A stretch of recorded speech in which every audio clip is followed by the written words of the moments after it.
What's good, everybody? Welcome to We Create Music TV.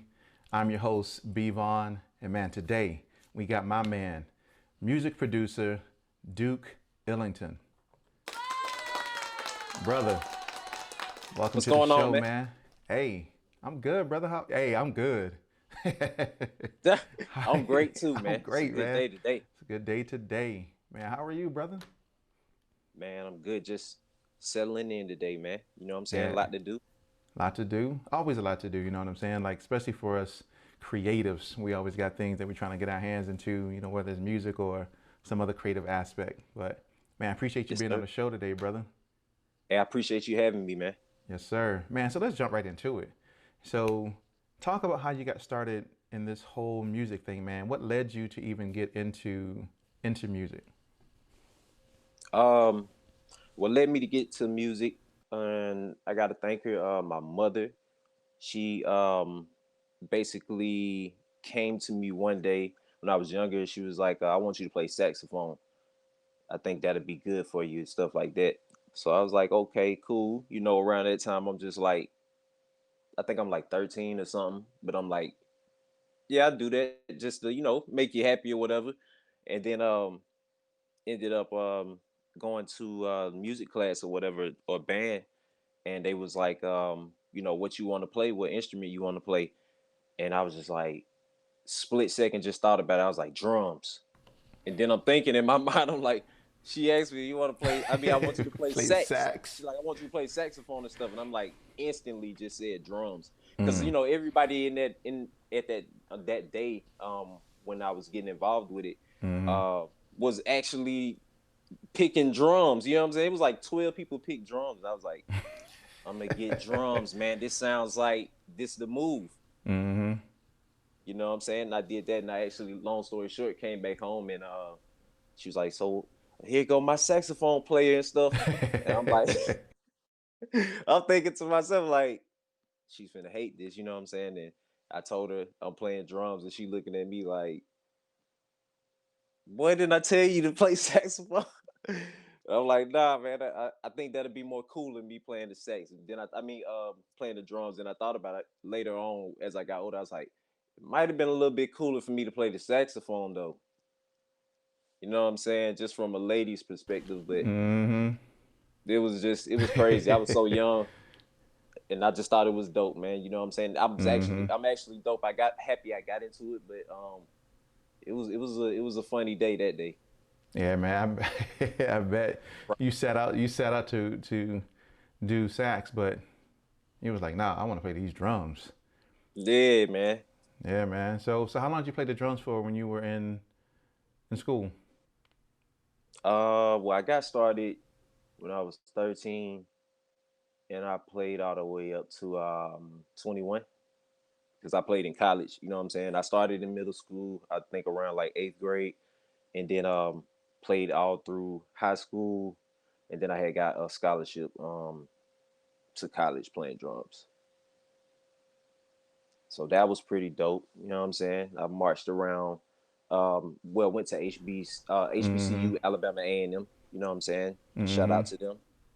That was a really, really dope experience, man. We got to travel around. I think we was actually like in the Little Romeo video or something like that back in the day. Oh, that's dope. I think I remember Yeah, that video. yeah. It was. We shot it in Indianapolis at the Colt Mm-hmm. Stadium. Mm-hmm. Yeah, I almost fell in that video. Hey, I like, remember it specifically. mm, Yeah, man. That was a crazy moment, man. I was like, had to been like 20 at the time, but mm-hmm. that day was so crazy, man. I'm talking about like one thing I can say about just getting involved with that at that age. It gave me a chance to travel. You know what I'm saying? At a young age, like we used to go to Atlanta all the time for like little competitions and stuff like that. Especially when I got in college, we traveled a lot of places. Like went to Louisiana, Baton Rouge, went out to Indianapolis. Like I said, played Tuskegee. Where else we went? Alcorn. I think that's in Mississippi, something like that. Um, man, just plenty of places we went. I can't remember too many times of it because I was really Mm-hmm. that's about 10 years ago. But that was most definitely a good time. Like when it helped me now in my days now, especially when it comes to like networking and stuff like that. Mm-hmm. Yeah, it was always dope, like meeting new people when we go out of town and stuff. Yeah, man. So you were like the Nick Cannon. Exactly, man. That's exactly like really how she got me into it. Mm. She showed me the movie, and I wasn't Mm-hmm. really feeling it at first. I was like, man, this is kind of like weird, and I just really don't like think this is like cool for real. You know what I'm saying? And Man, and she just drumline was kind of dope. No, I'm just yeah, when drumline was it grew on dope. me, it really got hooked to me. Mm-hmm. It got really hooked to me, man. But at the beginning, I wasn't really like feeling it for some reason. Oh, yay. Look, I understand, but isn't it funny how when you're growing up, your moms kind of want you to do something that you may or may not want to do, and then you find yourself in it, and then you find yourself loving it. You know what I'm saying? Right. Like I remember, man, when my mom. So I went to high school in Germany, right? My stepdad he was in the army, and so when Okay. we were in Petersburg, Virginia, when I was in high school, Petersburg High. So if anybody out there know Petersburg High, same high school Trey Songz went to, right? So Petersburg High, and uh, it was my first time she enrolled me into JROTC. Wow. Man, I didn't want to be in no JROTC. I was like, I want to do this. And Yeah. then I fell in love with it.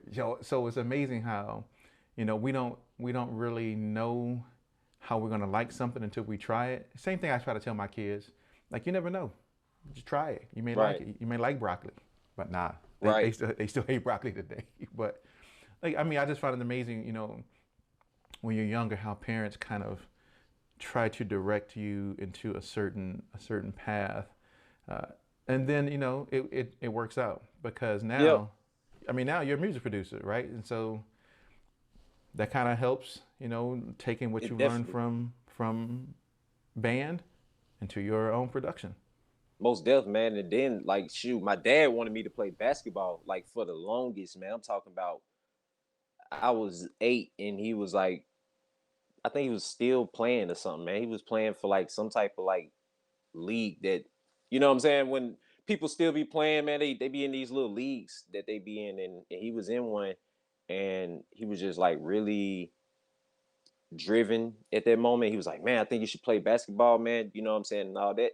And he kind of like had me like in that mentality around that time because I was so younger and I used to try out for teams and stuff like that around that time and I didn't really make the teams and stuff like that. You know what I'm Hmm. saying? Hmm. Like and then I mean I was cool. I was cool, but I wasn't like as good as the guys who was making the teams. You know what I'm saying? Yeah. Hmm. But I kind of like started when I got into music, it really snapped in my mind of what you just said. Like it was really like, wow, like this is something I wasn't really like attached to at the Hmm. beginning, and then it like when it grew on me, it started showing me like, wow, like I'm really like catching on to this stuff quicker. It was this guy, this younger dude, played drums with me when I first started. I used to always like learn new stuff from him because he just came in the door like just going crazy, and I'm looking like, yo, who is this kid? Like he was on drumline. You know what I'm saying? And then and then like when I actually I just talked to him a lot and then Hmm. I just started learning with him, man, and I quickly began to like just get really good at a beginning stage of it and that's what kind of like showed me like wow, this might be what I'm supposed to do. And I had some best friends. We used to play around in this thing called Mixcraft back in the Hmm. day. Yep. Yeah, and like I said, his cousin or friend or something like that basically gave him Fruity Loops and stuff like that. It was Fruity like Fruity Loops. Loops 4 or something. Mm. And when we got involved with it, I was like, bro, what is this? This is kind Hmm. of like what I do when I go to band and stuff like this. It's just not like musical notes. You know what I'm Hmm. saying?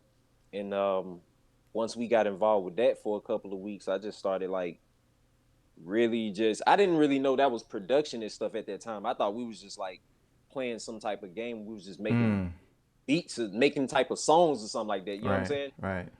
And I was just thinking in my mind, like, man, this stuff has a lot of different like selections we can deal with, bro. I'm like, this ain't really like a game for real.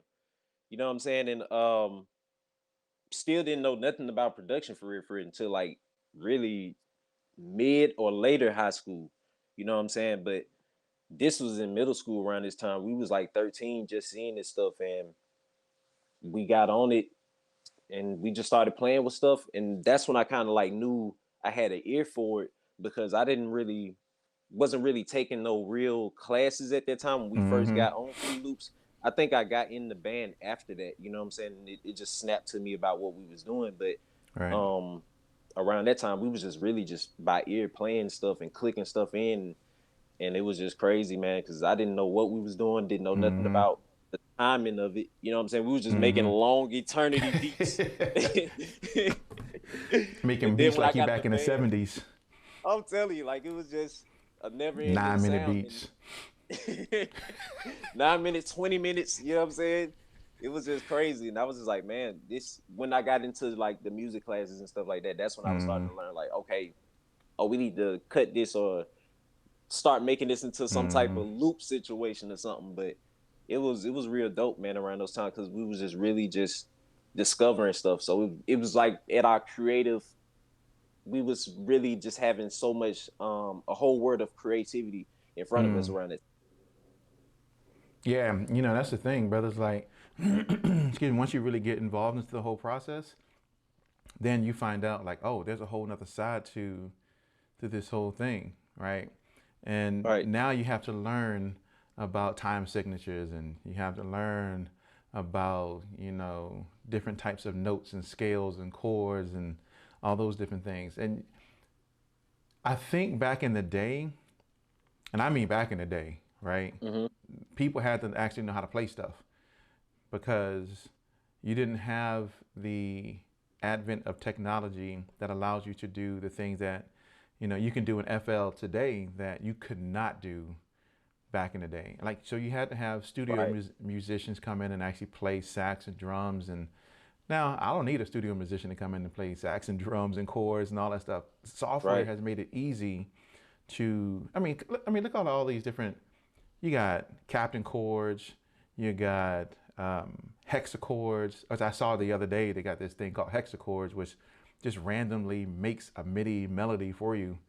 You don't Yeah, I even have to, seen it. you don't even have to think of a MIDI melody for yourself. You can just, oh, I'm randomized, and it just does it for you. You know what I'm saying? Yeah, Like, it's definitely crazy. yeah. And so, like for me, when I got started in music, yeah, I knew none of that stuff. Nah. And I think that's for most people, except for Mhm. people who, you know, maybe kind of like yourself, or maybe like the lady I interviewed the other day, Desiree D. You know, right? You kind of get involved early on in playing an instrument. I was talking to my homie the other day, didn't know, and we've been homies for 11, almost 12 years. I never knew that he started off playing saxophone. Wow. I was like, "White bro, you never told me that." He was like, "Yeah, man." He said that's. He said that's what. He said that's what I learned to play. That's how I got into music, was playing the saxophone. I was like, "Oh, so you like Kenny G? That's what you." He was like, "Yep, that's about right." I was like, "Kenny G." He playing the weddings. Yep, he playing the weddings.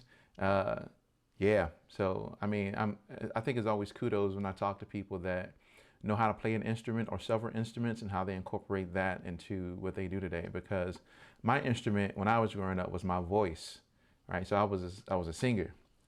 People who know it, when they watch the show, I ain't doing no singing for nobody. But those days are over. But that's what I did, and I always just find it amazing when people can physically play piano or sax or drums and things like that. So yeah, man. So kind of talk about. So you didn't even say where you was from. I know where you're from, but you know I don't know if everybody else know where you're from. So talk Okay. about talk about where you're from and the culture of music in that area and how you kind of utilize, from a culture perspective, the music and how the music shapes what you do today. Well, first off, everybody out there, I'm from Birmingham, Alabama. You know what I'm saying? Basically, one of the bigger cities of Alabama. The culture out here, man, it's basically the same thing I was saying. It's a lot of HBCU type of spirits out here, big on football. Um, Also basketball, you know what I'm saying? Real sports driven city and state. But man, the culture out here has always been a dope energy. It's always been like you just meet so many people from different walks of life that just has a different gift, you know what I'm saying? And just being out here seeing just different people doing their thing with the music, it's just like, man, I didn't even know some of this stuff existed out here, you know what I'm saying? But it's Mm-hmm. just been real dope just seeing the culture of Birmingham grow here in the present, you know what I'm saying, from the past. And I'm meeting still out here to this day. Mm. And then like I said, back to the HBCU thing, we had this thing out here. We didn't have it this year due to the COVID, but our Mm. big event out here is the Magic City Classic.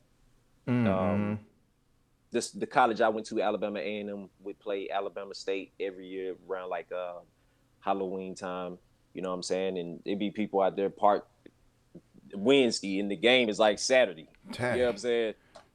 So it'd be real big, man. They always shut down roads and stuff like that, and you got to take a certain path to get to the stadium and stuff like that. So it used to always be dope, just going Mm. out there and just capturing that vibe, man. Because everybody be grilling. You know what I'm saying? You got everybody walking around the stadium, kind of congregating. You seeing people from different schools or different areas of Birmingham. You just Mm. linking in and just meeting people you never met before and stuff like that, man. It was always a dope event that they have every year. I think this year we're having it in April though. Oh, So okay. that's gonna be different. It's gonna be different. You know what I'm saying? People October was last month, so it was a lot of people like feeling a little funny because like, you usually be getting prepared and set up for the classic and stuff like that. And this year just wasn't like that. So you were seeing like people still having little events and parties, Magic City Classic weekend. I'm like, man, this is not like finna happen. we still gonna put the game up there though. We still gonna put the event like the game finna happen. And I'm Mm-hmm. like, man, it's not gonna happen, man. It's not gonna happen, man. I was when the whole COVID thing started, and like the NFL has shut down, or the Yeah. NBA has shut down, and I was talking to one of my kids one day, and I was like, "Yo, you know what they should do? They should just all jump on Madden, or they should all just jump on NBA 2K, 2K. and actually just play the game that way." It's like, you know what I'm saying? Like all your people just, because you the character, so you just play your Yeah. character in the game. Like, hey, we keep it rolling, but. I'm telling but you. Shoot, but hey, they doing it. I'm telling you, they are doing it. they doing it. But I mean, so here's the reality though. Because of the current state that we're in, and because we are music creatives, I don't think the way that we operated before as music creatives, going to events and doing all these big things, and you know, it's going to be the same going forward. So I think sometimes we as creatives are going to have to kind of reinvent how we do things from Right. from a COVID perspective, because COVID has changed a lot, and Right. I don't think things are going to go back to being the same. So even for yourself as a music producer, right, and even for myself as someone who dabbles in in music production, like we got to start thinking about how we can change our medium of how we're going to do what we do, right? I Right. don't think I just think it's going to be I just think it's going to be different than what we experienced before. You know what I'm saying? So Yeah, man, you're right about that. yeah. So man, so even speaking of that, so for you yourself as a music producer, what are some of the barriers and or challenges that you've experienced, and what are some things you've done to kind of deal with those? My barriers when I first started in shoot, even I actually kind of just overcame it, man. It was mixing, bro. Like for real. Um, when I first started, I never knew nothing about like the engineering part behind doing this. You know what I'm saying? I never had nobody really kind of like get me into this stuff. You know what I'm saying? Like my best friend, we kind of got into it together, so we both was not knowing what we was getting into. So Mm-hmm. as I got older and I started progressing, the beats was sounding good to me and stuff like that, and other people Mm-hmm. was like, "Yo, we rocking with the beats and stuff." But when I started getting around a more professional situation in it, it's like, "Yo, this nice beat, but that mix is not good." your mix sound Your mix sound muddy. And I used to look like, mix? What? Like, what you mean? You know what I'm saying? And I used to Mm-hmm. be thinking like, whoa, like at the beginning, it used to hurt me, man. I used to be like, man, they Mm. don't like this stuff, bro. Then as I got as I got as I got into it more and just start networking more, that's an Mm-hmm. important thing out here, man. Like really the key to this stuff, in my opinion, is just networking and getting around people, because you learn stuff you might have never known, you know what I'm saying? Because Mm-hmm. like I said, me personally, like I said, I never had no type of mentor or somebody who was guiding me through these Mm. situations, letting me know like, hey man, turn this knob, it'll make it sound like this, or Mm-hmm. such and such. We used to just tweak this stuff. And I had one friend though that I met when I first started too. He used to always take a long time on beats, and I used to be like, bro, Bro, you taking hella long. why Let's. are we taking this long? I'm talking about, we used to be in there for 3-4 hours, and I'm still hearing the same loop, and it used to drive Mm-hmm. me crazy, man. I used to be like, yo, when I make beats, I'm not making beats like that. You know what I'm saying? Mm. And I Like, yo, I'm pumping realized them what out he was quick. doing. Yeah, I realized what he was Yeah. doing though. He was sitting there like, tweaking, mixing stuff, man. I was like, wow, didn't know, that was Mm-hmm. the situation, because like I said, when I first started, and we'll load in drums or load in a synth or a pad or Mm-hmm. whatever, them little boxes will pull up with the knobs and stuff. We used to be like exiting out of that, be like, what Click. is that? Click. Get back to pressing this button. Get that sound back in there, man. Right. But yeah, man, as like I said, as I started networking and meeting people, man, Mm-hmm. I started, learning about those different things, reverbs, delays, um, saturations, EQs, Mm-hmm. just different stuff that deals with the mixing techniques and stuff like that. And I mean, it was a game changer for me. Oh, You know what I'm bro. saying? I'm It makes still a world getting of better at difference. it. You know what I'm saying? I'm still getting Mm-hmm. better at it. It's still people, that I work with to this day. They be like, "Yo, I'm loving what you're doing with these mixes. Like, I like these mixes," and I'm like, Right. "We gonna keep learning this, man. We gonna keep getting better." And that's been a trial and error thing. Like I said, it's been something more like I've been just doing it, and I'm hearing the results myself. Because at Mm-hmm. first I was listening with my ear. Now I'm kind of getting it off of a feeling base now. So Mm. that's really been a good transition for me now. Mm-hmm. Yeah, man, mixing is a huge part of that process that I think sometimes people, I think more people now know that, yo, you got to get your stuff mixed. You got to get it mastered because Yeah. it's going to sound amazing. You know, it kind of reminds me of that picture of like Scarlett Johansson. You ever seen that picture? It's like a Yeah, meme yeah, somebody yeah. put out. It's like Scarlett Johansson without makeup. And it was like it was like before it's mixed, and then it shows Scarlett Johansson with some makeup, and it was like mixed, Hmm. and then it shows her with like glamorous makeup, and so she's all mastered up. But then it shows a real mastered fuzzy picture, and that's supposed to be like Yeah. the the MP3 down sample. Yeah. But you know, I mean, in reality, is your stuff needs to be, and this is for everybody, right? It needs to be mixed. If you don't know how to Right. mix, find somebody who know how to mix. You know what I'm saying? Like that's just the big. And I didn't know how to mix, right? Like I said, when I got into music, I ain't know how to mix. I ain't know how to play nothing. I ain't know how to mix. I was in a singing group, and then we broke up, and I said I'm just gonna go make music. I'll figure it out. I ain't know Right. how to mix. So when I was in St. Louis, I went down to. I enrolled. I was one of the very first students at Nelly's Extreme Institute in St. Louis, right? Like one of the Wow. very first students. Me and my homie Keith, we were, bro. I think we were like the very first students at that whole school. Crazy. There were just two of us, me and him. There was nobody else in that school besides the instructors. And we took a mixing class from this guy named Carl Napa. And Carl Napa has engineered for, oh man, Michael Jackson, Justin Timberlake. He was Nelly's engineer. Man, you name it. He in sync. He has his look up Carl Napa, and his discography is like, I mean, it's That's crazy. hella long. I was like, oh my gosh, I'm about to learn mixing from this dude, and like he showed us a whole lot of different techniques. You know, when it comes to levels, when it comes to panning, EQ, reverb, and then he had this thing called the glue. I was like the glue, Hmm. but it's kind of what keeps the mix together, right? So you kind of think Hmm. about what your primary instruments are, and then what your secondary instruments or sounds are that kind of complement. But Yeah. still to this day, I still don't mix. I mix my stuff, And outside of that, that's good enough. Yeah. But mixing is essential, right? Mixing Most definitely. is essential. Man, so I want to get your thoughts on, and well, first let me go back.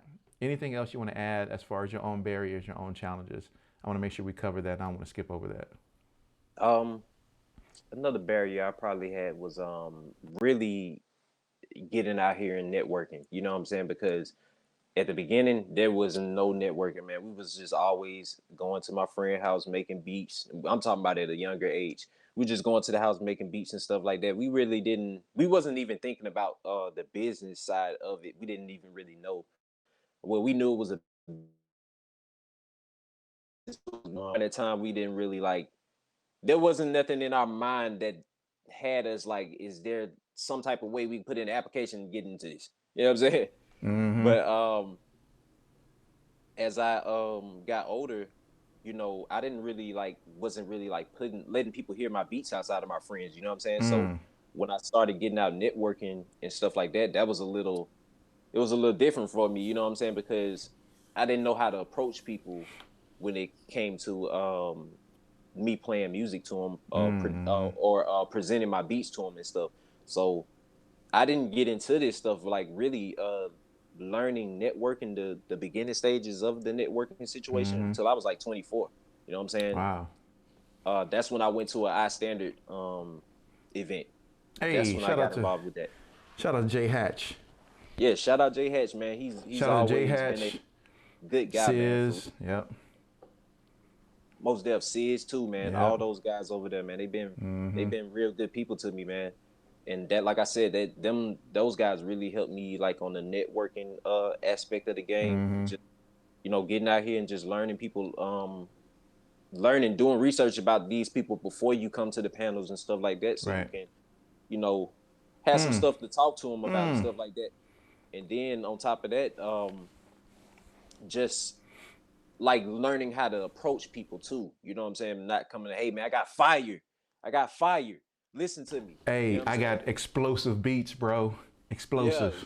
Right. you want to kind of keep it more on a kind of a business level, and also a Mm-hmm. person. You want to be a person too. You want to be approachable. You want to be presentable to people and stuff like that. So, like I said, man, that was the main two things. It was the mixing situation and the networking, man. That was my main two barriers, and I'm still learning both of them. So at the end of the day, man, this business to me is about learning something new every day. You know what I'm saying? Because Mm-hmm. it never stopped changing for real, for real. Mm-hmm. Man, you know what? I'm getting ready to record my networking in the music industry series, man, because everything you just said comes from that. Like I ain't even released it yet, but it talks about those same types of things, right?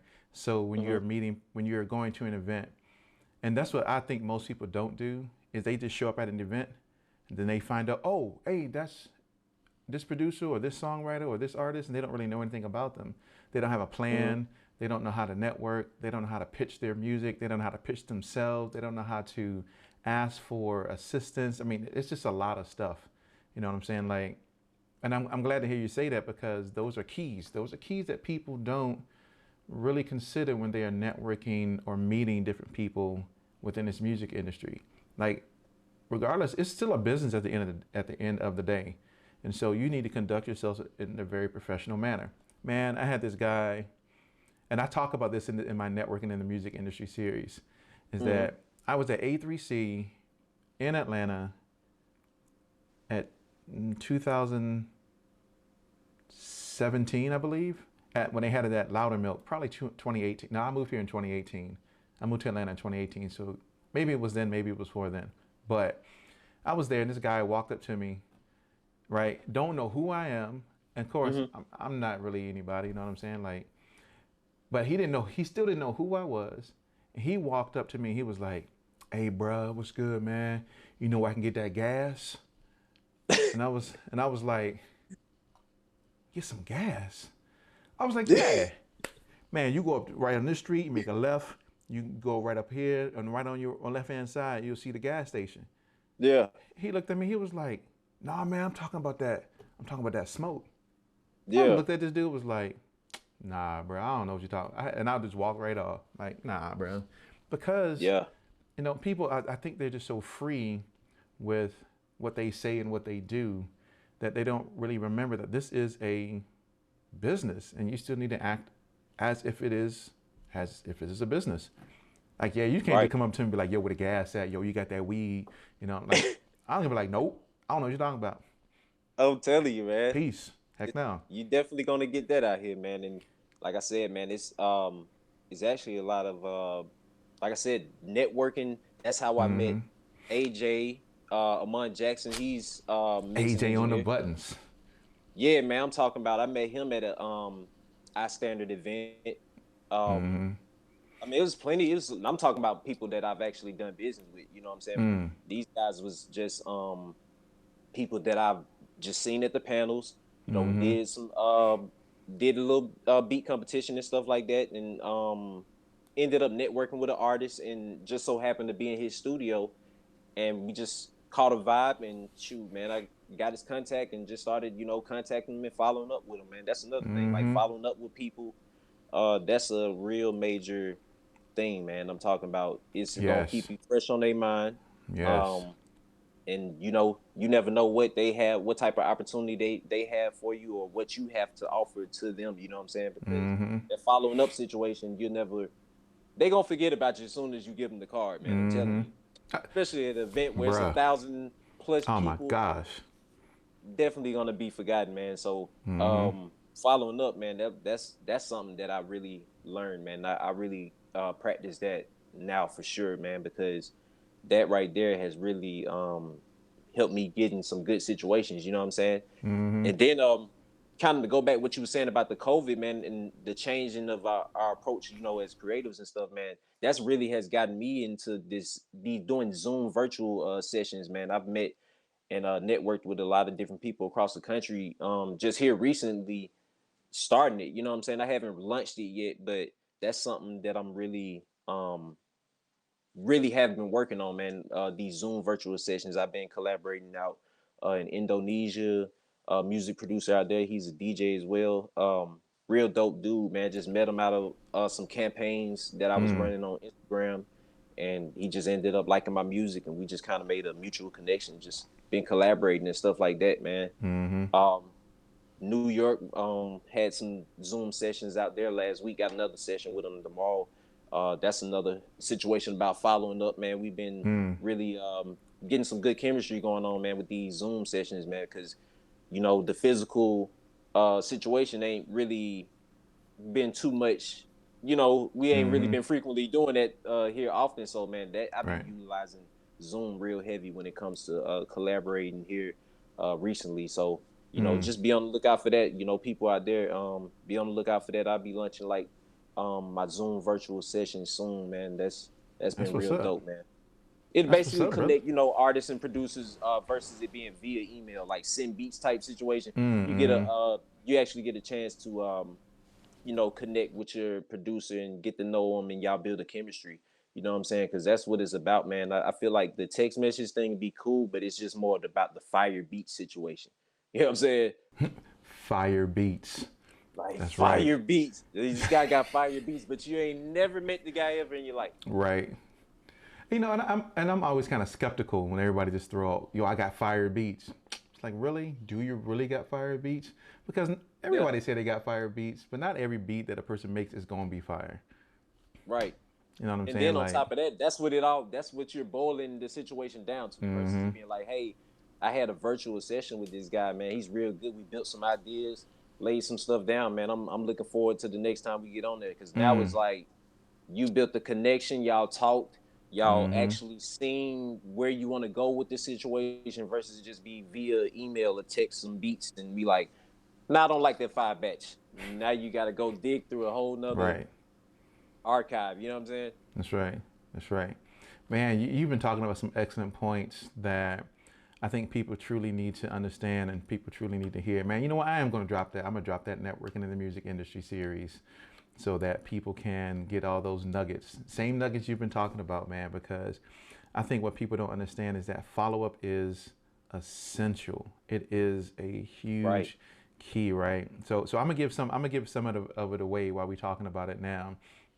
So the networking in the music industry series is a I gotta remember. It's a five part series, right? So Okay. I kind of break it down into what you do before the event, right? So before you even go to a music conference or music event, there's some pre-planning you need to do. And you talked Hmm. about part of it, which is if you're going to go to that event and you're going to make some connections, you need to at least research.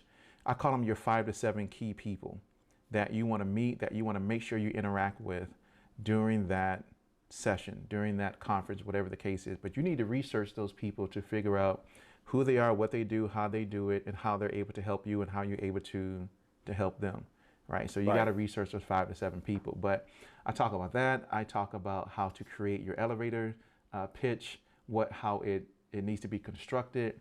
I talk about how to create purposeful questions, right? I'm gonna make this available, but Yeah. it's gonna be some gems. But I talk about the pre-planning. I talk about during the event, what you should be doing during the event. Things like don't be on your phone, right, when you're networking, because Right. people kind of see that as you just kind of being distant. Interact with people. You know what I'm saying? Like I talk about the video number 3 is all the do's. Video number 4 is all the don'ts, and the last video is all about the follow-up stuff. What do you do after the event? So I'm gonna drop that. You know what I'm saying? Yeah. Like you've been talking about it. I think people need it, so they gonna get it. I'm definitely gonna tap in with it too. Yeah, yeah, it's tight. It's a tight series, but yeah, man. So man, I know I'm interested. I've had a chance to check it out. Man, talk about your music. Talk about the work that you've done, the people that you've done this amazing work with. I don't want to ask too many questions about the Zoom Yeah. thing, right? I wanted Yeah. to, but I don't want Yeah. to. I don't want to give it all away. You know what I'm Yeah. saying? I Yeah. want Yeah. Yeah. people Yeah. Most definitely. to tap into what you got coming, and I want them to experience it. So I'm gonna leave it at where you left it with the Zoom. But Most definitely. talk about your music, man, and what you've been doing with it and who you've been working with. Man, right now I've been in the independent scene. Most of my situations right now, man, it's just been a real dope situation meeting these dope independent artists that's just out here doing their own thing and just just really sticking to the grind with it, man. I did I think we shot like 4 or 5 videos this year with about 4 different artists, mainly Alabama artists. We had the homie Willie DTMB out of West End of Birmingham. We did the artistic expression January. That's when that dropped. We that was like a little EP though. That was real dope, man. We really didn't even know each other, and we kind of like came together off a mutual connection and made some dope stuff, man. And I got a real good relationship with him now. Mm. We got more stuff coming out too. We dropped West Side Vibes too as well. March that did real dope views on it, and then also on top of that, man, it was just dope going on his area, his side of the city, and just seeing his how he's being received over there, man. Mm. They really rocking with bro over there. Um, BZ Bimbo, we dropped Killer, that came out, I want to say April. You know what I'm saying? Real dope artist, man. Lyricist out here in Birmingham. He's also from West End as well. Real dope dude, man. Met him at just a couple of sessions at the homie spot, man, and just kind of just connected instantly, man. I just heard his voice. I was like, this dude really has a distinctive voice, man. Really reminds you of kind of like JID for real. On Hey. his pitch of his voice, you know what I'm saying? Mm-hmm. Also we had 1013 musical group out of Birmingham, man. Real dope energy, man, with them. We shot the video. We shot a video, I think May. Yeah, May was real dope, man. Turned out real dope with DP Jones. Mm-hmm. Yeah, man, that was just a whole good situation right there. It was real hot that day, but you know what I'm saying? I pulled up on him, man, and showed love to him out there in Pratt City. Shout out Mm-hmm. to 1013. Flight Colangelo as well, man. Brooklyn artist. He resides in Huntsville, Alabama. But we did Bag After Bag. We dropped that single actually that same week that I dropped that video with 1013. And that did real good. It's still doing good on the streams right now. Um, we also got some more stuff on the way, man. I got a lot of work with him as well. I've been working with him for years, man. I met him right after I finished with school, you know what I'm saying? And we just kind of had a good connection, like kind of the same that energy I was talking about that producer Mm-hmm. artist situation, man, that really sparked with me and his relationship early Mm. on, and we've been working ever since, man, for real. So I mean, we've been releasing a lot of stuff for the past year or two, man. It's different Mm-hmm. people, man. I can't name everybody, but it's definitely been a good experience just getting out here meeting these guys and just really building with these guys, man. Because it's just a lot of dope people out here in Alabama, shoot everywhere, for real. Mm-hmm. Because me, I be everywhere with it. I don't just be stuck for real, but I'm telling you, man, just where I've been right now, just meeting these different people, man, it's been really helping me. I can't lie about that. Yeah, that's what's up, man. So when you think about the music that you're making, like what inspires you to make the music that you make? My inspiration, I would say, just come from like just listening to music. Really, I just hear some dope stuff on the radio. I might hear a dope new album that somebody might put me on to, and that really inspires me, man. Because with me just being in the music at an early age, that learning new stuff was inspiring me around that time, and it still is Mm-hmm. inspiring me now. Especially like back when we talking about mixing and stuff like that, learning something new like that, that has me inspired all the time. Because when you feel like you might get complacent with some beats or something like that, or Mm-hmm. you can just go watch a YouTube video and be like, "Whoa, I did not know how to do that. I'm gonna try that," Hey. and now you're back creatively inspired to do Mm-hmm. another 10 beats or something. You know what I'm saying? But mainly Right. music. Like I said, listening to the music for real, for real. That's been like a main inspiration right now because I really like where.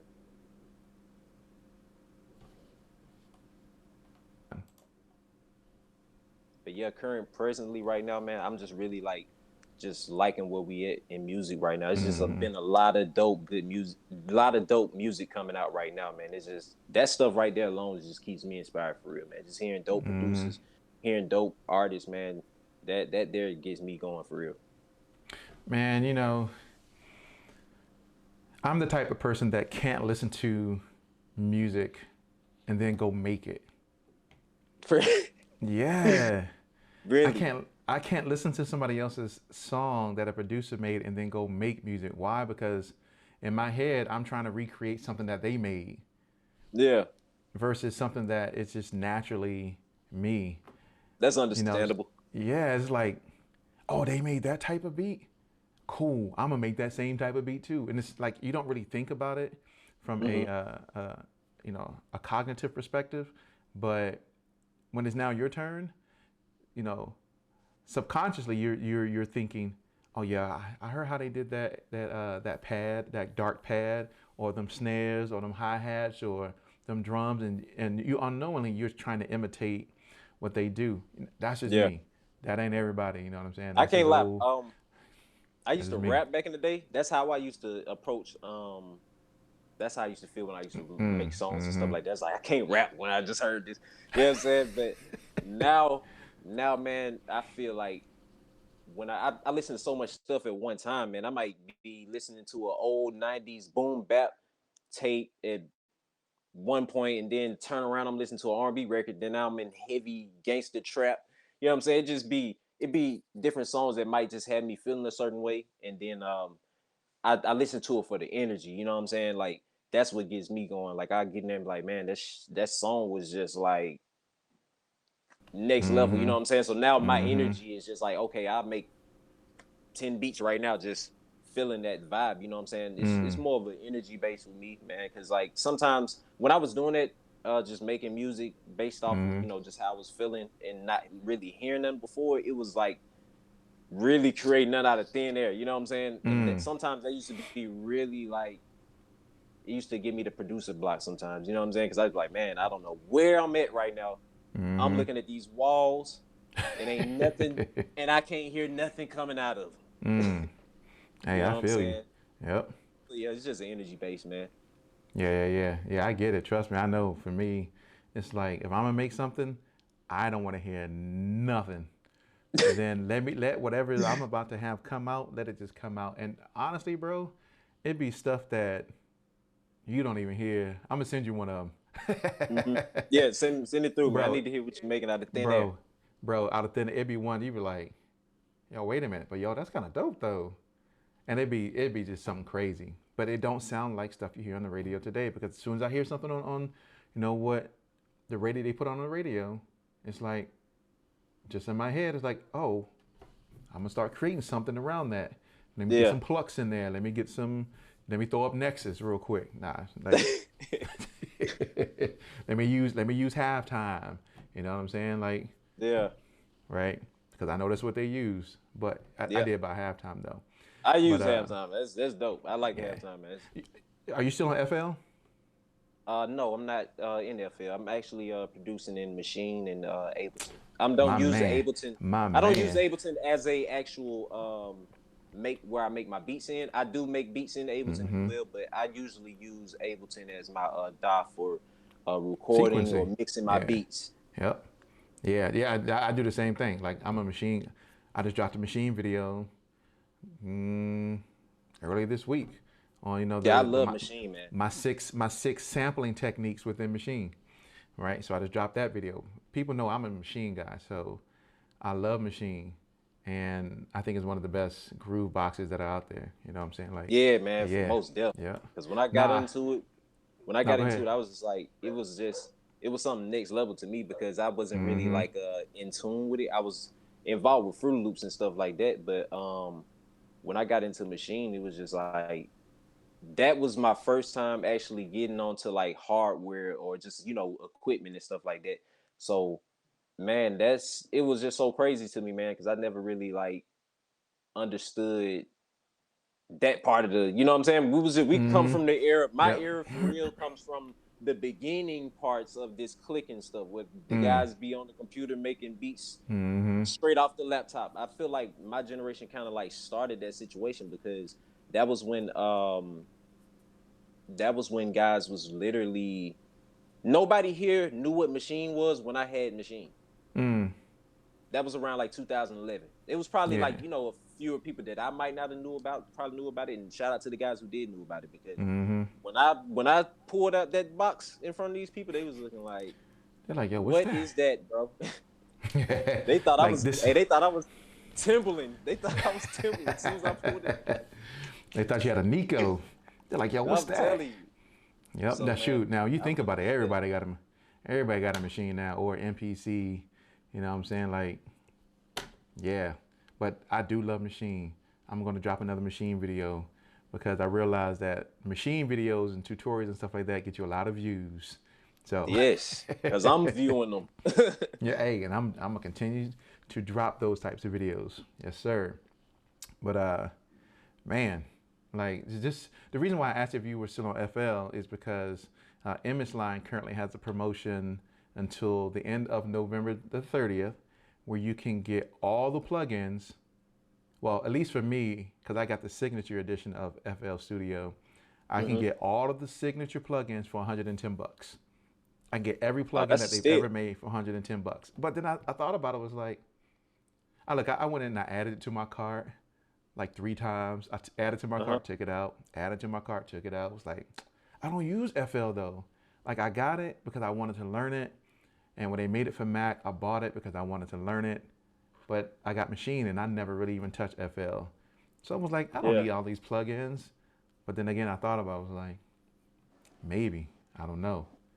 Hey, shout out to the FL users, man, because they making fire beats on it. I can't lie, but fire. I just feel like when I make beats on Machine, it's like, it's more of a workflow situation. That's what really led me into Machine. Like, the workflow was just like really smooth, man. Like, I hated it. Yeah, I love it now, man. I mean, the newer one now, I just updated my Machine. I just used the micro. That's all I've been using for years, man. And the new update is a little bit different. Like, I'm still learning. It just feel like I'm doing a little bit more clicking than I was doing on the one before that, on the MK2. Yeah, because now you got those clips that you can use now and position anywhere you want to within your within Machine software. Yeah, I just want Machine to actually make a DAW, make an actual linear DAW where we can just sequence it how we normally do in Ableton or Logic, but I can control every parameter. Right, The right, perfect match is Ableton Live and the push. I mean, right. the way that they have it sequenced and the way that that software and that hardware communicate with each other, it's It's real man, crazy. yeah. And I want Native Instruments to make a DAW, right? And Right. yeah, it just makes I it so much believe in them, easier. man. I believe in them, bro, because I do too. they've been doing some they still doing some crazy things, and I Mm-hmm. Native Instruments, they get around to it when they can, but I can't lie, man. Them guys there, when it comes to helping me on this production, man. Mm-hmm. Shout out to them, man. Shout out to them. Shout out to them. Man, if you do not have the certified gold, you got that? The Certified gold? yeah. Certified gold pack? No, I don't have it. Bro, they just released. Oh, man. Don't have it. Brother, go to nativeinstruments.com. Yes, Bro, put me on to bro, it.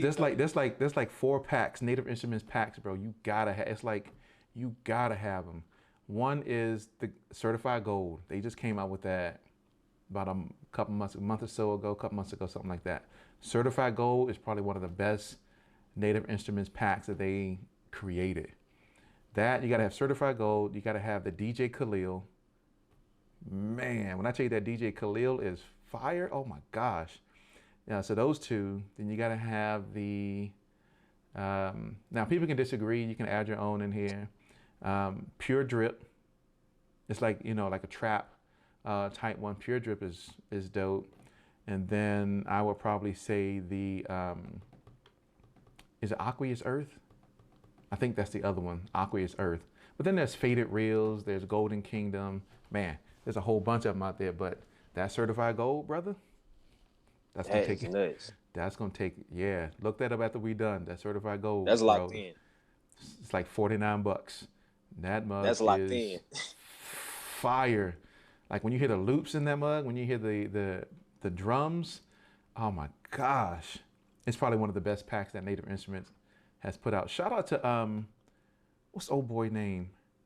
Snipe Young. Is that who it is? Is that his name? Snipe Young? Snipe Young. Just sounds familiar. Yeah, I think his name is Snipe Young. Yo, he's the one that makes he made the Golden Kingdom, Faded Reels, and he made a whole bunch of them, and he made the certified gold joint. Oh my gosh. Shout out to, if it's Snipe Young, I think that's who it is. Shout out to Snipe Young for making those packs, because I'm gonna get him on this show. We're gonna talk about that, because those packs are fire. But anyway, man, Shout out, man. Shout out. Back to Duke Illington. You know what I'm saying? Like I said, this is like people know when they watch the show, we kind of have just a conversation about all types of stuff. But man, it sounds like you're going in the right direction with your music. You're going in the right direction with the way that you are handling what you do from a business perspective. You know what I'm saying? So kudos to you, brother. Shout out to you for what you're doing, and keep making those connections, because that's what people really don't realize, and maybe they do. You know what I'm saying? Like, but connections matter. Connections matter in this music industry, and it does matter who you know and those relationships that you build, because if you continuously just jump in people's DM, hey, listen to my beat, hey, listen to my beat, check out this fire, it's not gonna work. Right. I delete people, like, because there's no context to the conversation. You're not trying to get to know me. You're not trying to build a relationship. And I understand that people are like, nah, I just want you to listen to the song and tell me if it's hot or not. And everybody hates spam, man. I hate it. I will delete a dude, super quick when it's just those things. Yeah, yep. So man, you started to give us some great advice about what people need to do to be successful in this industry. Is there anything else you want to add to that advice that you started to give previously? What I add to that advice, man, anything you're doing out here, man, whether it's music or, cutting hair, anything, man, I feel like you just need to never give up at it. You feel me? Like, don't really worry about how people receive it at the beginning, I guess. You know what I'm saying? Mm-hmm. Especially in the music situation. Because I feel like I had to learn that music is subjective. You know what I'm saying? So everybody gonna like what they like. Not everybody's gonna like everything that you like. So in that situation, once you get that locked in your head, for all the music creators out here, like that'll break barriers for you because you'll start seeing it from a different perspective versus it just being like, ah, man, this guy hating on my music or something like that. You know what I'm saying?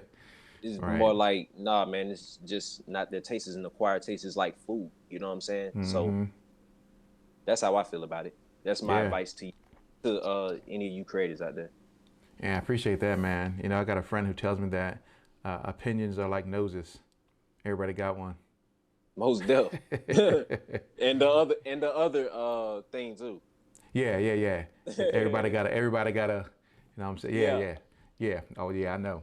But, and I think that's important, brother, just as you said, that people need to be open to feedback and to really take constructive feedback.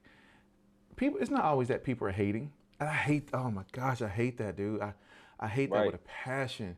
It's like just because somebody doesn't like something doesn't mean I'm hating on it. That's the Like, first thing is always. oh my gosh, like grow up, bro. Like grow up. It doesn't mean just because I don't like something that I'm hating on it. You know what I'm saying? I didn't like squash for the longest time, but I didn't hate on squash. And so for me, Exactly. here's how I define it. And for anybody who's watching this, when you watch it, here's how I define, you know, if you just don't like something versus you truly hating something, right? When you don't like something, it's like, you know what, cool. That's not according to my taste. I don't really like it. You know, I may not listen to it again. I'm not pushing it. I'm not talking about it. I just don't like it. Right. Hating on the other end is when I am actively talking about it in a very negative way on a continual basis and downgrading whatever that thing may be. Like I'm campaigning against squash. You know what I Yeah. mean? Like Every I'm out time here Squash telling, puts something out, you like this. Don't get it. don't get it. Squash is horrible. Don't do that. Right? Like I'm actively trying to downplay or downgrade or downtrodden, you know, whatever that may be. If I don't like something, I don't like something. It don't mean I'm hating on it. Right. I hate that, man. I hate that. You know, no offense to anybody, but oh my gosh, I've seen that this generation sometimes. My bad, bro. You know, I'm from the younger, you know what I'm saying? You can kind of see it right here, you know, little grays coming in. I'm kind of from an older generation where, no, we didn't hate. We just told you like how it was. We didn't like something. We didn't like it. Keep it moving. Get better at it. Right. Like I had a friend of mine who I played beats for him, right? I played beats for him. And if you ever, I've said this a million times on this show. I played beats for him one day, and I kid you not, that boy laughed the entire time. He was like, He was laughing. he was laughing at the entire time. Now, this is when I first got started and really trying to, you know, produce. And I looked up to this dude because at the time he wasn't a Grammy nominee, a Grammy winning producer, but he had a ton of placements. When I say a ton, bro, he had a ton of placements. And I looked up to him like, yo, I want you to hear my stuff. And he Yeah. did, and he just laughed the entire time. I mean, no matter how I felt, I was just like, ah. Yeah, he killing you every laugh. Right. But did I think he was hating on it? No. It's just that, you know, what could I learn from what was happening in that situation? I learned to get better. You know what I mean? I learned to ask him, you know, based upon what you were listening to, you know, why does this happen? And he was like, bro, your sounds sound generic. They, you know, the sequencing of them, the mix, right? Before I even know how to mix stuff, it was just a whole bunch of stuff. And I had to learn and I got better from it. And I think anybody needs that, but don't be afraid of constructive criticism. Yeah.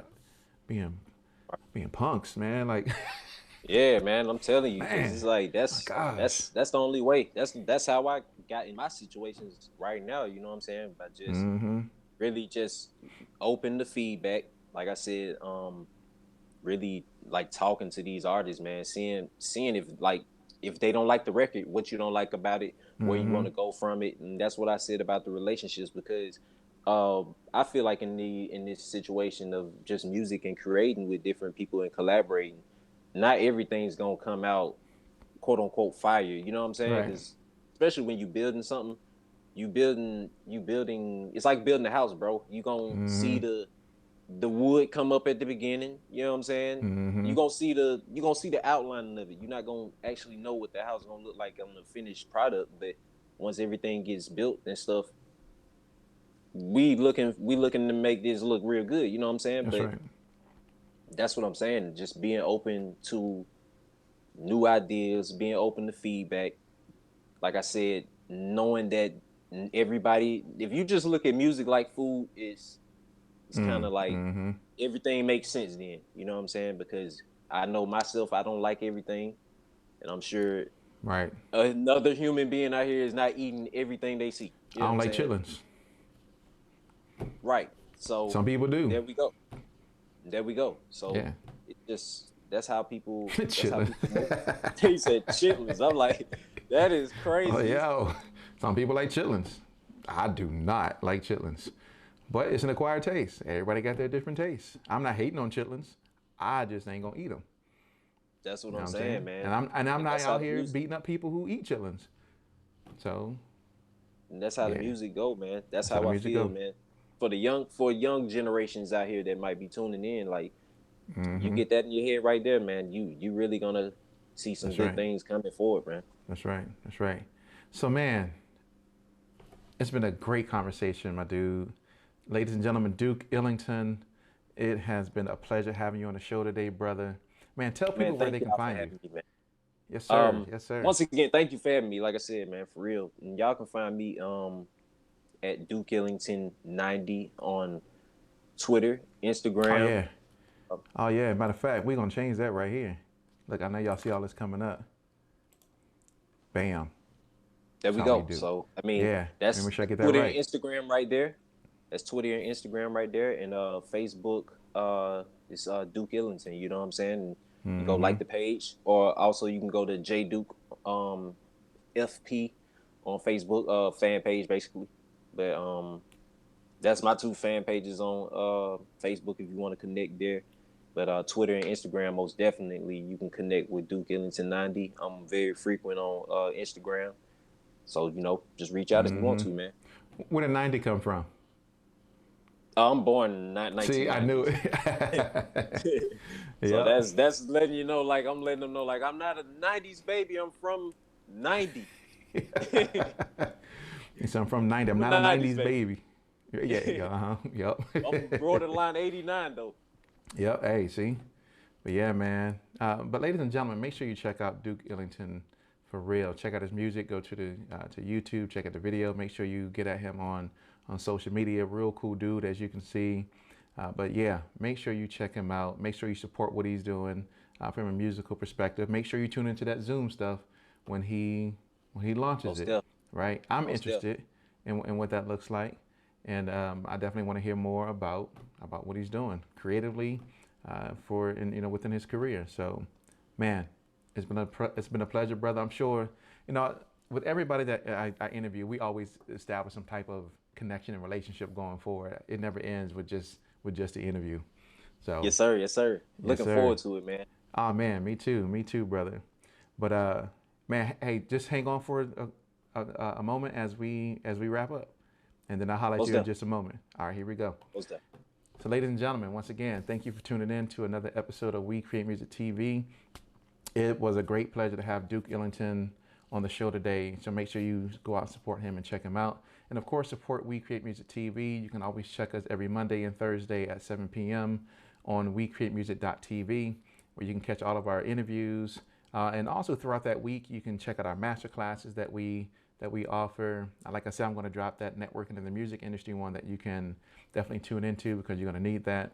And I also have a 7 Habits of Highly Effective Music Creators one that will be coming as well. But we got a lot of things planned for the music creators and the music community. So make sure you, one, subscribe to this, our YouTube channel. That way we can make content easily and readily available to all the music creators around the world. And of course, it shows your support for what we do.